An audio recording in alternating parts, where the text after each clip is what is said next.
Wendy Williams. She dumps her 27-year-old lover. Dump, according to bloggers. And she opts for a much older doctor. On Monday, Wendy returned to host the Wendy Williams show after a 5-week break. Interestingly, her dating life was the topic for a hot topic of the day. Well, she says, I'm not on the market anymore. I don't know how I'm doing. I'm not in love, but there is somebody that I'm crazy about. It's not who you think. Mother doesn't deal with children. I guess she's referring to the 27-year-old. And then she says, but it just so happens that I guess with my charm and wit, I attract people of all ages. She said she's a hand holder. I think she was referring to the fact that they saw she and Mark, is it Mark Tomlin, right? Yeah. On the streets of wherever they are, and they were holding hands. And she's saying, if we go out, I'm holding your hand. I went out last night for a dinner with my executive producer, David Pella, and I held his hand. She went on to say, yeah, I think I'm messing around with a 27-year-old, she repeated it, 27-year-old boy. Quite frankly, do find me attractive. I get it. But when it comes to time for the comfort of a man, I need somebody in his 50s too. And he's got to work. She went on to hint that he's a doctor and wouldn't say one more word. So, I just wish your fair was here. I wish your fair was here, because when I was saying, I don't think this chick is okay. You're dealing with this young boy. Let people be, man. You're too much in their business. Blah, blah, blah, blah, blah. Wait, you said she what? You don't think I was saying that this thing is a fling, and there's nothing in-depth about this relationship, and I don't think she's finding happiness in all that she's going through and all of that stuff. And I didn't even say that off the back of age, because I, for one, don't really do age. I don't even date my mates. I don't know what I'm going to do with them. But I was saying it off the back of his body language and his choice of words every time he opens his mouth. She'll have videos, she'll be breaking down in front of a paparazzi, and he'll just be on his phone, like checking it out and like not bothered. And I'm just thinking, this is a joke. This is obviously like a... And if I kept saying, no, you can be happy, maybe she's truly happy.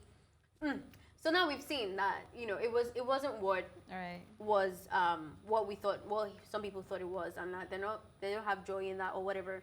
I just don't like the way she's not really like, let me just say, watered down the whole thing. Like, you were referring to this man as your one and only. You put pictures with his hand and saying there's peace and so, and now it feels like she just used him. Yes, and it's okay to let me not say use.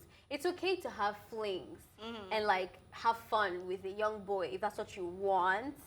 But to come back and then like have seen something better and talk trash about the other, I don't really like. But you know, you just said now that you didn't even think the so-called young boy was feeling it. So what if they were just friends with benefits or something? Or just friends. And What if they actually didn't date, which is what she's saying? It is agreed completely, that's fine. But your condescending tone after you've moved on to your fancy doctor is what I'm saying I don't like. And like, she's saying, I think the one I don't like is she's saying that she needs someone in his 50s too. I mean, the guy you're even getting a divorce from is not in his 50s. Like, didn't you think of it at the time that you need someone older than you are to feel whatever it is you want to feel right now? I don't know what it is, but it's best known to her. Honestly, Wendy Williams is a drama queen. And that's why she sells.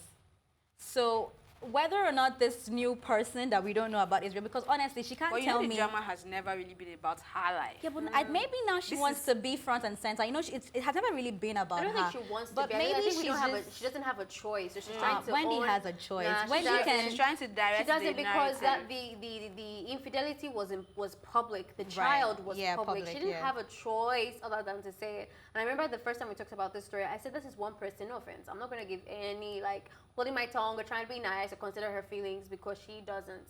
She's had invites with other stations complaining about, like with Ellen. Ellen has come to say, you said really awful things about people, about homosexuality, about all these other things, and she doesn't hold back. So I'm sorry if I'm not going to like care or like think about your feelings, because I'm just giving you your own dose of your own medicine that you dish out. However, she's trying to make take a hold of her story and make it look like some bad guy thing. We saw Wendy up and down, as in her vulnerable state. And this guy was there for her. Whether it was strictly dickly or it was just friendship, there was something there that wasn't just like, how are we friends with Ife? It was more than that, okay? And now you've moved on. For whatever reason, he got bored, you got bored, whatever it is. Be nice about it. You don't have to then talk down. Wendy isn't nice about anything. I guess so.